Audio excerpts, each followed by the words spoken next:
Today we're going to be replacing the fuel pump and the regulator on a 2006 Polaris Ranger. This covers from 2006 to 2010 on this certain removal. But you should be able to adapt this to your years as well, because once you get the pump assembly out of the tank, it's basically all going to be all the same.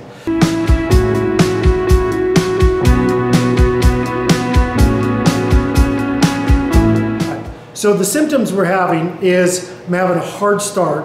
I can hear the pump kick on, but it's just kicking on for a little bit of time. So it's either going to be the pump or it's going to be the pressure regulator. I did kind of mess around with it, took the fuel lines off, and found that it's just not pumping hardly anything.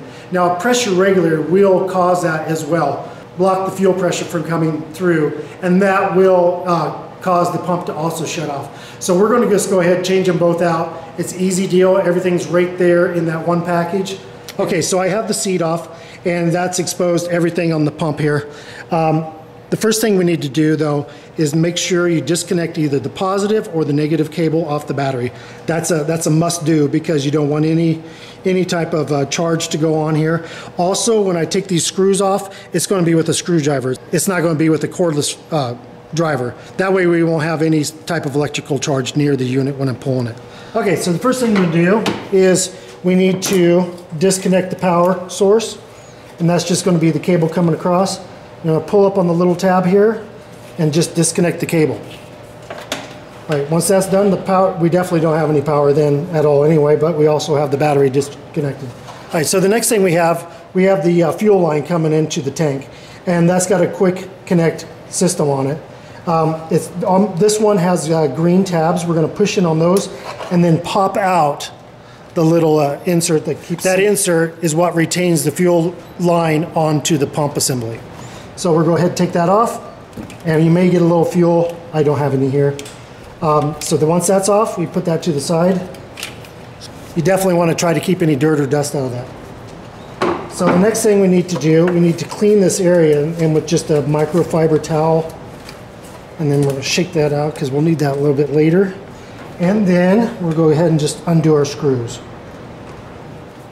One thing you do want to remember here is on these units, 2006, 2010, it's going to have this type of flange. The newer ones are going to have more of a quarter turn nut on them, and that would be a whole lot simpler unit, and that's just going to have a single gasket. And that's going to pop up on you when that's done. Now what we want to do is also take a marker, and I'm just going to mark a line on the tank, and here I'm also going to put a line on the gasket so I know where I'm at. On these gaskets, these screw holes aren't all even. They're off just a hair, so when you put it back together, you have to make sure that that seal is aligned correctly for you to get your screws back into the tank.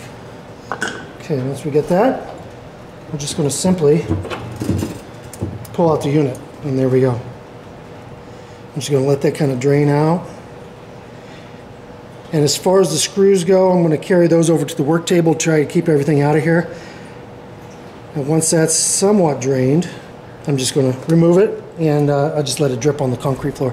So next thing I want to do is cover up the hole. So I've got my microfiber towel. I'm just going to keep any dirt and debris out of that hole. So next we'll just move it over to the work table. Okay, so I've got the unit on the work table. So the first thing we're going to do is I'm going to remove this bottom piece here. And that's just a matter of taking a flat screwdriver. There's a couple catches here, and we just pop that straight off like that, and we'll put that to the side. We'll clean that up before we put it back on.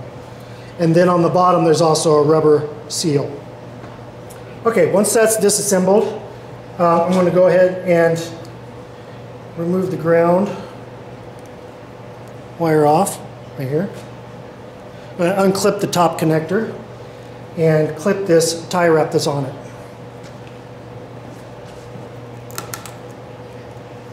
I'm just going to bring the pump down nice and gently right there, and that's going to expose it.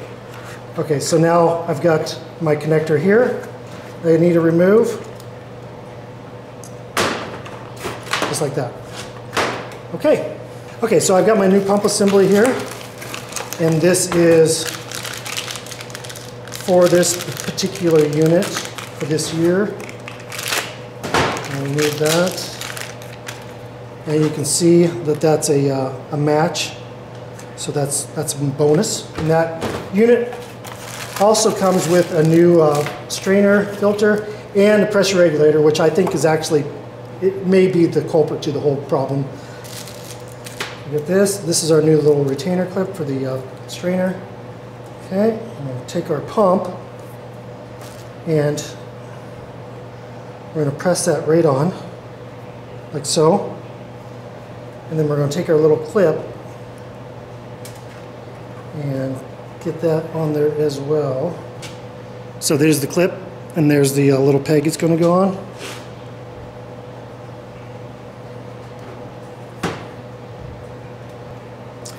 Okay, and we want to grab a nut driver.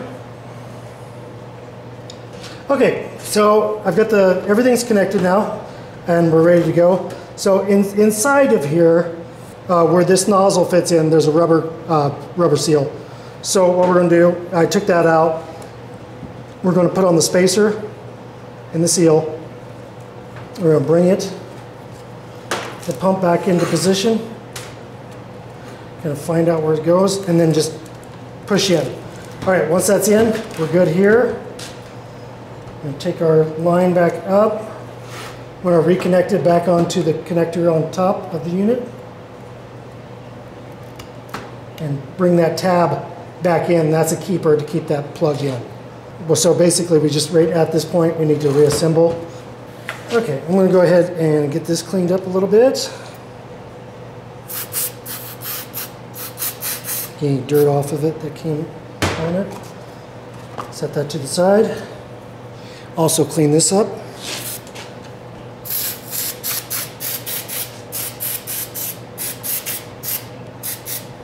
And set that to the side as well. Alrighty, so we got those two pieces on. We're going to go ahead and put this bottom seal on. Get that work back into place. And then we're going to bring on, I definitely want to get that on. There it is. Okay, so that's all done. Okay, so now we're going to move on to the pressure regulator, which is right here. There's a plastic clip in that. I'll bring that out. Definitely want to be careful with this. Not to break it, and it just flew off. Alright, and that's actually a metal clip. So now we need to bring our pressure regulator off. Okay, pull that out. We've got our new one right here, and that matches.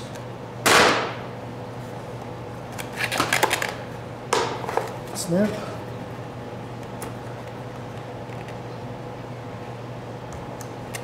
And put our clip back in. Okay, so we're ready to go for assembly.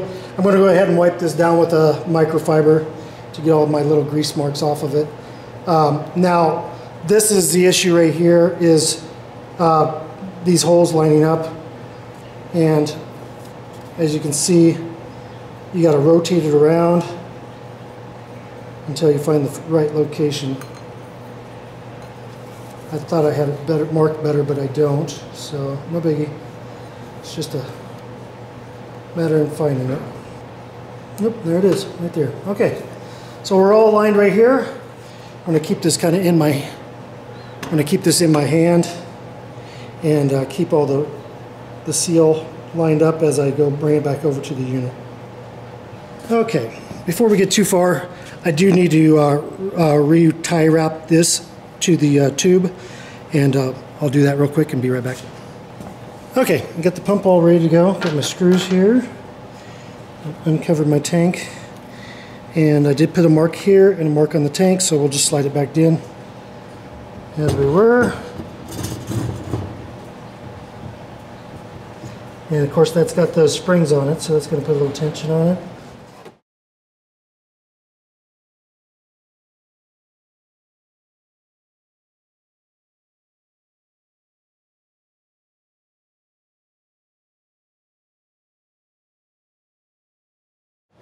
And these are just going to get hand tight. Just once you feel resistance on the seal. Just kind of stop. You don't want to strip the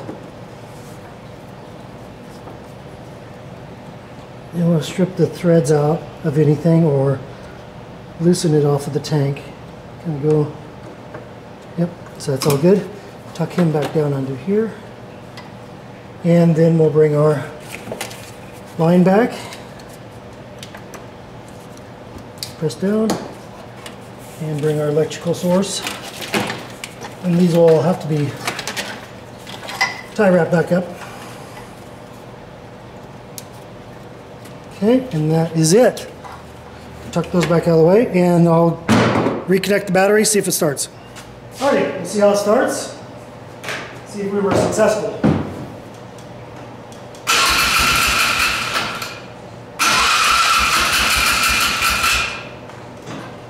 No doubt, it's going to have a little air in it, so I'll get that.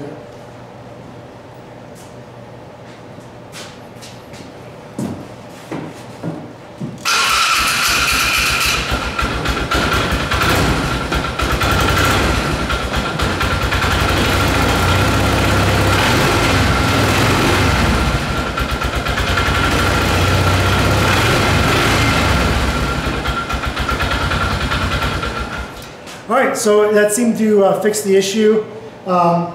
When I tested it before, prior to replacing the pump, I removed the line itself off the tank itself, and just pushed this onto the port on the tank and put this side into a jug and turned it on. I was getting very little to no gas coming out, and at one point, basically all it did is kind of bubble up a little bit, and that was it. So now it's forcing gas through, and it seems to be working great. So I did accomplish what I wanted, and it's running, and I can start using the unit again. So I hope you liked the video. If you have any questions, just comment down below. If you like the video, give us a thumbs up. And always, if you want to subscribe to the channel, we'd appreciate it. And thanks for watching DIY on the House.